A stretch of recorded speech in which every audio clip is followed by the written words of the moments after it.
the bell icon on the YouTube app and never miss another update.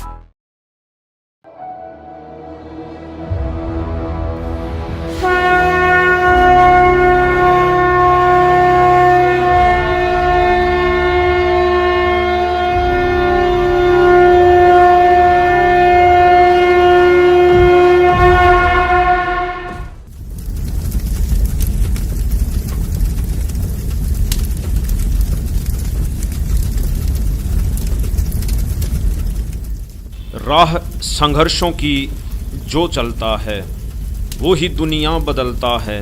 जूझता है जो अंधियारी रातों से, अक्सर सूरज बनकर वो ही चमकता है। जी हाँ, इतिहास गवाह है, जब जब सच्चाई के लिए संघर्ष हुआ है तब तब वो संघर्ष बड़ा परिवर्तन लेकर आया है। संघर्ष नानक जी ने किया, संघर्ष ईसा मसीह जी ने किया, संघर्ष महापुरुष करते आए हैं और परिवर्तन भी होते आए हैं। ऐसा ही एक बहुत बड़े परिवर्तन की आहट आज सुनाई दे रही है संत रामपाल जी के संघर्ष के साथ। जी हाँ, संत रामपाल जी महाराज जो पिछले 24 साल से सच्चाई को उजागर करने के लिए संघर्ष कर रहे हैं। इस संघर्ष की नींव 600 वर्ष पहले कबीर साहिब जी ने रखी थी, जिसको संत रामपाल जी महाराज पूरा करने पर लगे हुए हैं। जितने भी संत आए हैं, लाखों करोड़ों प्राणियों को मिसगाइड करने का दोष इन पर इतना गिर जाएगा कि कई लाखों वर्ष ये नरक में डाल दिए जाएंगे। आज ये अंडी पाके फिरे हैं, आज ये किसी की नहीं सुनते क्योंकि इनकी पिछले पुण्य चल रहे हैं और लाखों करोड़ों व्यक्ति इनको प्रणाम करने वाले श्रद्धालु हैं और ना जाने कितना दान का वो आनंद ले रहे हैं। इस दास ने 20 वर्ष हो गए, पहले तो आदेश नहीं था गुरुजी का किसी को नाम देने का। पहले वैसे दास प्रचार किया करता था, अपने गुरुजी के पास ले जाकर नाम जलाया करता था। और सन 1994 से आज तक 16 वर्ष हो गए जो दास ने मजदूरी की है। गला मेरा खराब हो गया, शरीर भी कोई विशेष रहा नहीं क्योंकि दिन रात मेहनत परिश्रम करने से कभी आहार किया कभी ना किया, और अभी तक ये चल रहा है। इतनी मेहनत करके इस परमात्मा की इस यथार्थ ज्ञान को, सत्य भक्ति को अब थोड़ा सा प्रभु की कृपा से उभारा है। दिन रात के परिश्रम से ये मुश्किल से ऊपर आ पाई है। पहले 3-3 टाइम सत्संग करता था यह दास, 3-3 घंटे 2.5 घंटे, एक दिन में 7 दिन का सत्संग करता था। और फिर संगत से मिलना, अब भी 4-4 घंटे 5-5 घंटे रोजाना सत्संग, फिर आप जी से परमात्मा के बच्चों से मिलना और फिर परमात्मा की सदग्रंथों से वो ज्ञान निकाल करके पुस्तक बनाना, यानी अब तक के परिश्रम जारी है। और वो क्या करते हैं, 1 घंटा जो ये दास 10 मिनट में सत्संग करता है, इतना वो 1 घंटे में बड़े आनंद ले लेगा बोलेंगे। फिर उसके मुंह का नहीं देखेंगे श्रद्धालु, सतगुरु आगे क्या बोलेंगे। सतगुरुओं के पास के में है नहीं बोलना कि वह घिसी पिटी बातें 1 घंटे में 45 मिनट में कह कर अपना चलते बने, क्योंकि उन्होंने अज्ञान पहले परिपूर्ण कर रखा है। उस अज्ञान को ही इधर उधर से सुनाते रहते हैं। और इस दास ने वो ज्ञान सुनाना है जो सदग्रंथों के अंदर विद्यमान है, जो आपने कभी सुना नहीं। सुनते ही एक बार तो ऐसा स्ट्राइक होता दिमाग में कि झूठ बोल रहा है। फिर वो प्रमाण दिखाना पड़ता है ताकि आप इस सत्य से परिचित हो सको और सत्य को स्वीकार करें। जब महापुरुष पृथ्वी पर होते हैं तो हम उनको पहचान नहीं पाते और उनके विरोधी बन जाते हैं। ये बिल्कुल सच है। जैसे हमने 600 वर्ष पहले कबीर साहिब जी के साथ किया, जो स्वयं परमात्मा थे, आज वही इतिहास हम संत रामपाल जी का विरोध करके इसे दोहरा रहे हैं। सन 1994 से संत रामपाल जी का संघर्ष शुरू होता है। सन 1994 के बाद संत रामपाल जी अच्छी खासी जूनियर इंजीनियर की नौकरी और खुशहाल परिवार को छोड़ विश्व की आत्माओं को जगाने में लग गए। इसके बाद उन्होंने दिन रात एक करके भक्त समाज को जागरूक किया और भटके हुओं को मोक्ष का रास्ता दिखाते हुए कभी पीछे मुड़कर नहीं देखा। संत रामपाल जी के बारे में भविष्यवाणी करने वाले नानक जी, इंग्लैंड के ज्योतिषी कीरो, भविष्यवक्ता वेजी लैटिन, अमेरिका की जीन डिक्सन, अमेरिका के एंडरसन, हॉलैंड के गरार्ड कराइसे, अमेरिका के चार्ल्स क्लार्क, हंगरी की बोरिस्का, फ्रांस के डॉक्टर जुलवर्न, नास्त्रेदामस, इजराइल के प्रोफेसर हरार, अमेरिका की महिला भविष्यवक्ता फ्लोरेंस और जय गुरुदेव आदि ने जिस महापुरुष के बारे में भविष्यवाणियां की हैं वो महापुरुष संत रामपाल जी हैं। संत रामपाल जी ने धार्मिक पाखंडवाद को मिटाने का बीड़ा उठाया और सत भक्ति का प्रचार प्रसार शुरू किया। स्वामी रामदेवानंद जी महाराज ने 1994 को संत रामपाल जी महाराज को नाम दीक्षा देने की आज्ञा दी। सन 1994 से लगभग 6 साल तक संत रामपाल जी ने घर घर जाकर सत्संग किए और जनता को बताया कि आपको नकली धर्म गुरुओं द्वारा भ्रमित किया जा रहा है, आपको भक्ति के नाम पर लूटा जा रहा है। उन्होंने बताया कि आप अपने वेदों और ग्रंथों को खोल कर देखो, उनमें खजाना छुपा हुआ है। सदग्रंथ क्या बता रहे हैं और हमारे मुल्ला, काजी, पंडित क्या बता रहे हैं। संत जी ने सदग्रंथों और प्रमाणित संतों की वाणियों से सिद्ध किया कि कबीर साहिब जी ही परमात्मा हैं, जो सतलोक में रहते हैं और समय समय पर पृथ्वी पर आकर अपनी आत्माओं को चेताते रहते हैं। संत रामपाल जी महाराज ने जो भक्ति विधि बताई उससे लाखों लोगों के शारीरिक और आर्थिक लाभ मिलने लगे। जब से संत रामपाल जी महाराज जी से नाम उपदेश लिया हूँ तो साधना करते करते अभी मेरा जो HIV एड्स है वो बिल्कुल तरह से ठीक हो चुका है, मुझे कोई तकलीफ नहीं है। कैंसर की बीमारी ठीक 2 दिन के बाद होश आया था। तो ये रिपोर्ट है मेरा ऐसा पूरा ये सर पटा हुआ है 3 तरफ से। परमात्मा ही इलाज करते हैं और परमात्मा ने ही ठीक किया, जिससे श्रद्धालुओं की संख्या जल्दी ही लाखों में हो गई। लेकिन जब नकली धर्म गुरुओं ने देखा कि उनकी दुकानें बंद हो रही हैं, तो उन्होंने संत रामपाल जी को बदनाम करना शुरू कर दिया। आसपास की जनता को गुमराह करने लगे। आर्य समाज का इसमें मुख्य हाथ था, क्योंकि संत रामपाल जी ने आर्य समाज की पुस्तक सत्यार्थ प्रकाश को वेदों से तुलना करके उसको झूठा साबित कर दिया। आर्य समाज के नकली आचार्यों ने लोगों को भ्रमित करके सतलोक आश्रम करोथा पर हमला कर दिया। ये वाकया सन 2006 का है।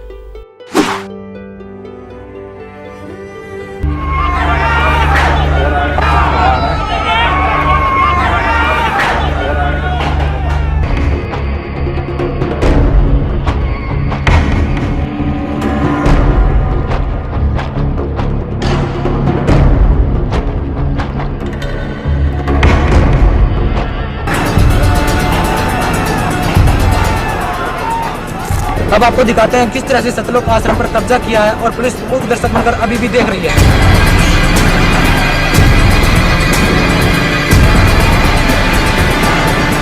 एक आतंकवाद जैसी स्थिति यहाँ पर बन चुकी है।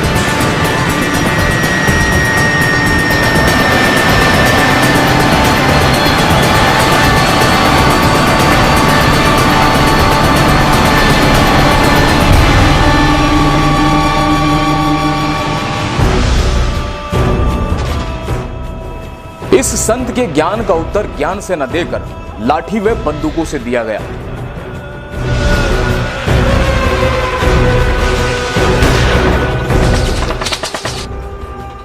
पुलिस की कोशिशों के बाद भी ये आश्रम की दीवारों तक पहुंच गए, जिसमें पुलिस और हमलावरों की मुठभेड़ में एक सोनू नाम के उपद्रवी की मौत हो गई।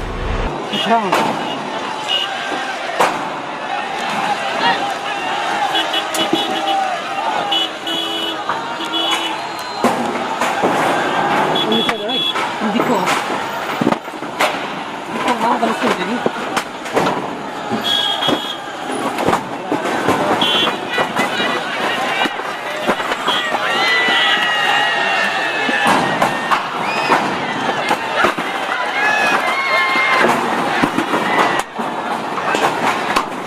नाम धर्मवीर दास है जी। मैं जेल वार्डर हूँ, जेल डिपार्टमेंट में नौकरी करता हूँ। मैं जिस टाइम ये करौथा कांड हुआ उस टाइम रोहतक जेल पर वार्डर के पद पर था।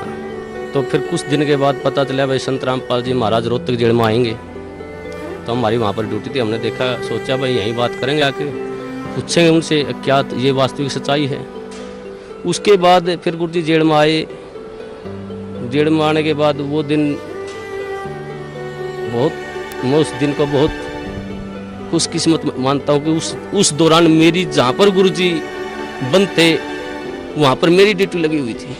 उसके बाद गुरुजी यहाँ से सुबह जैसे ही गुरुजी को मैंने नज़दीक ही गया, गुरुजियों ने मेरे से पूछ लिया कि भाई हवलदार कौन से गांव का है तू? माँ जी मैं कंडेला गांव का। हाँ, गुरुजी संत रामपाल जी महाराज ने मेरे ही बड़े भाई का नाम ले दिया। एक ओम प्रकाश है भाई, मेरा कंडेला का बहुत बढ़िया भगत है। देखो कितनी अखबार में कितने सुनने के कारण मैं अपने भाई को मना कर दिया कि मैं नहीं जानता। इतना बुरा प्रचार सुनने के बाद मैंने अपने भाई को भी खुद मारा, माँ जा भाई, मैंने ये कह दिया कि मैं नहीं जानता उसको। एक दिन मैं कैसेट सुन रहा था, रात के 9:30-10 बजे का टाइम था। तो एक कैसेट, इतनी मार्मिक कैसेट थी, उसमें मैं क्या बताऊँ, मेरे गुरुजियों के लिए मेरा हृदय फट गया था। वो परमात्मा सतगुरुदेव उन्होंने कहा कि इस दास की जीभ कट जाए अगर झूठ बोलता हो तो मैं इस परोपकार समाज के लिए एक हाथ छुड़ा रहा। तो एक दिन रात को 2 बजे मेरी ड्यूटी थी, मैं गुरुजियों के पास गया। तो गुरुजियों ने फिर बिठा के मेरे को कहा बेटा ऐसी भक्ति करनी चाहिए परमात्मा की। एक जैसे मुलाजिम आया वो मेरे साथ का साथी, उसने आते ही गुरुजियों से कहा, हंसते हुए कहा, जी आपको तो मिट्टी में मिला दिया। हमारे गुरुजी ने कहा हाँ बेटा मिट्टी में मिला दिया भाई। लेकिन ऐसा उदाहरण दिया हमारे गुरुजियों ने एकदम से सटीक, भाई जमींदार 40 किलो अन्न मिट्टी में मिलाता है, 70 मन उठा के ले जाता वहां से। वैसे तो इस पृथ्वी पर संत आता वो जेल में आना नहीं चाहिए वैसे तो, लेकिन इस संत को, इस दास को याद कराया करेंगे कि उन दुष्ट आचार्यों ने अपनी रोजी रोटी के लिए ऐसे संत को जिसकी आंखों में बिठाकर पूजा करनी चाहिए उसको जेल में डलवा दिया। ऐसा मार्ग जो पृथ्वी पर संत रामपाल जी महाराज जी चला रहे थे उस मार्ग को लगभग 2.5 वर्ष के लिए बंद करवा दिया। ऐसा मार्ग, हे परमात्मा, ऐसा गुरुजियों से वहां देखता जो गुरुजियों पर आरोप लगाए गए, ऐसे आरोप इंसान पागल होकर मर जाए, ये तो समर्थ परमात्मा है। जी हाँ, नकली आचार्यों ने जनता को गुमराह करके सतलोक आश्रम करौथा पर हमला करवा दिया। संत रामपाल जी महाराज के बिना कोई दोष 22 महीने जेल में गुजारे। तरह तरह की अफवाहें फैलाई गई। न्यूज़पेपर, प्रिंट मीडिया ने अफवाहें फैलाने में कोई कसर बाकी नहीं छोड़ी। लेकिन 22 महीने बाद संत रामपाल जी व उनके शिष्यों की जमानत होती है। सत कबीर दुआरे तेरे पर एक दास भिखारी आया। सत कबीर दुआरे तेरे पर एक दास भिखारी आया। और वो एक बार फिर आश्रम बरवाला हिसार में खुल जाता है। फिर श्रद्धालु देशों विदेशों से आना शुरू हो जाते हैं। लेकिन विरोधी लोग जिनकी दुकानें बंद हो रही थी उनको यह रास नहीं आ रहा था। वो 2 FIR जो उसी के प्रशासन में दर्ज है उसमें लिखा गया कि ये सामान आश्रम करौथा का लूटा गया और बाद में उन अपराधियों का पता नहीं लगा, वो अनट्रेस्ड हो गई। ये सरकार की चाल होती है। पुलिस प्रशासन के अधिकार में करौथा आश्रम, उसमें चोरी, बाद में FIR दर्ज, अपराधियों का ना मिलना, फाइल बंद हो जाना। हमेशा सर्वोच्च न्यायालय का फैसला सिर माथे पर। 18 फरवरी 2013 को संत रामपाल जी महाराज की दया से वो दिन आया कि माननीय सुप्रीम कोर्ट ने वो याचिका खारिज कर दी और हाई कोर्ट के निर्णय को जारी रखा कि आप करोथा आश्रम को भक्ति मुक्ति ट्रस्ट को सौंप दे। भक्तों में खुशी की लहर दौड़ गई, लेकिन एक राक्षस कभी भी भक्तों की खुशी देखकर खुश नहीं होता। उसने ये देखा कि परम संत के परम भगत खुश है, उसने अपनी प्रशासन की चाल फिर शुरू कर दी। 7 अप्रैल 2013 का वो ऐतिहासिक दिन आया जिस दिन हमें अपना छीना हुआ, लुटा हुआ और हम पिटे हुए भक्तों को हमारा घर मिला। और 7 अप्रैल को हमें मिला आश्रम। 9 अप्रैल को भूपेंद्र हुड्डा की साजिश का शिकार हुए हमारे 300 बहन भाई बच्चे बुजुर्ग के दोबारा से 12 जुलाई 2006 करोथा कांड को फिर से दोहराया जाए और आश्रम दोबारा से छीन लिया जाए और फिर से लूटा जाए। सन 2013 में संत रामपाल जी को कोर्ट द्वारा सतलोक आश्रम सौंपा जाता है। परमेश्वर कबीर जी की सर्वसंगत परमात्मा का लाख लाख शुक्रिया करते हैं कि परमेश्वर ने आप जी का करोथा आश्रम वापस दिलवा दिया।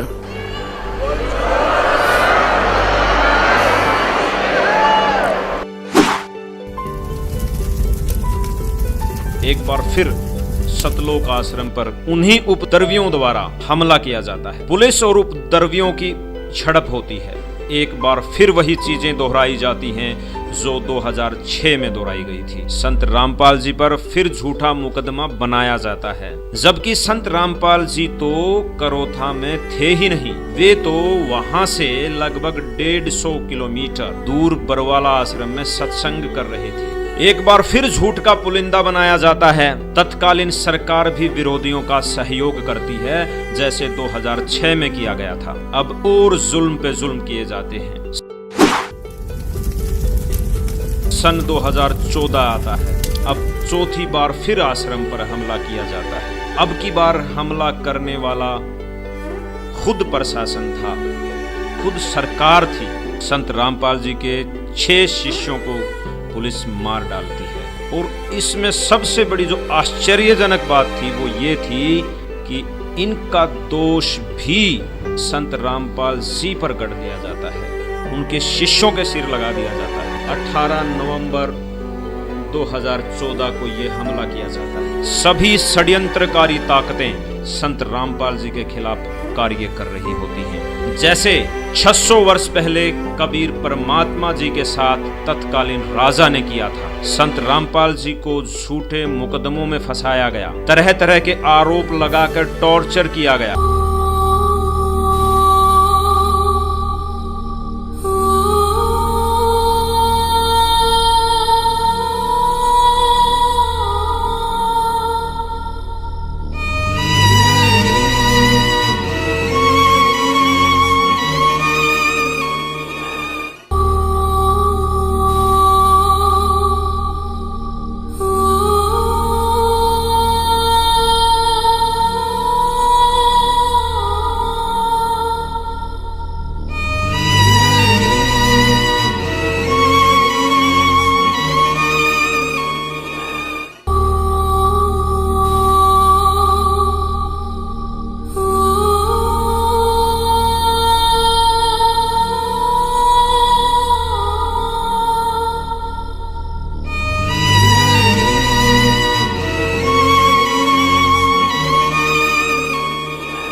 कबीर परमात्मा जी ने भी यही बातें 600 वर्ष पहले हिंदू मुसलमानों को बताई थी, जो आज संत रामपाल जी महाराज बता रहे हैं। मैंने कहा आज हम एक ऐसे व्यक्ति की विराट छाया में खड़े हैं जिनके नाम का अर्थ होता है महान।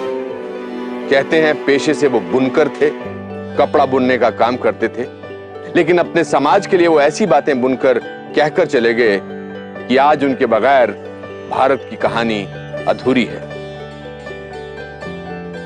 एक बात और, वे व्यक्ति आज से 600 साल पहले हुए और उनके बारे में यह भी कहा जाता है कि अगर आज वो होते तो ना जाने कितने मुकदमे हो गए होते उन पर। जी, उन्हें कबीर कहते हैं। जी हाँ, अनुपम खेर जी सही कह रहे हैं कि यदि आज कबीर साहिब जी होते तो वो जेल में होते, उन पर सैकड़ों मुकदमे होते, झूठे मुकदमे होते।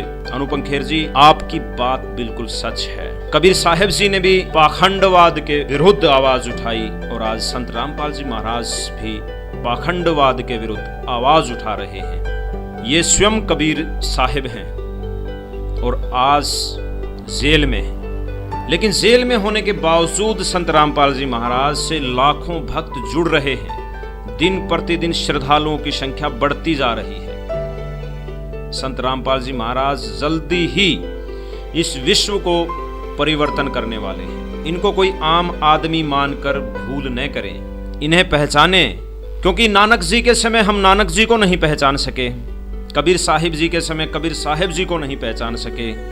अब हम ये गलती नहीं करेंगे। संत रामपाल जी द्वारा दी गई भक्ति 1000 वर्ष तक चलेगी, जिससे मानव जाति का कल्याण होगा। 5550 तब ये शब्द होगा साचा। 5505 वर्ष यहाँ देखना 171 पृष्ठ पे 5 सहंस। 5 सहंस माने 5000 और 500। जब कलयुग बीत जाए, महापुरुष फरमान तब जगतारण को आए।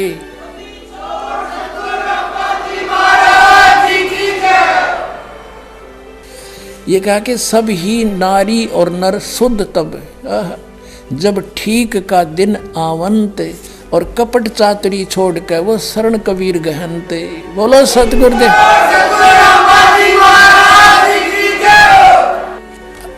स्पष्ट कर दिया परमात्मा ने कि जब वो ठीक का दिन आ गया, वो ठीक का दिन अब आ चुका पुण्यात्मा, वो ठीक का दिन। कहते हैं सब ही नारी नर शुद्ध, यानी सब बुराई त्याग देंगे। हाहाकार मचरी, लूट खसोट रिश्वतखोरी, दहेज ले लेके एक दूसरे को सता रहे हैं। कहते हैं सब ही नारी नर शुद्ध तब जब ठीक का दिन आवंत, यू आवंत है, और कपट चातुरी छोड़ के वो शरण कबीर गहनते। अब क्या बताया है कि एक अनेक हो गए, मेरी प्यारी आत्मा भिन्न भिन्न मजहबों में बट गई। एक अनेक हव गयो और पुनः अनेक हो एक, सब मिलकर फिर एक होएंगे। और हंस चले सतलोक को सब सतनाम की टेक।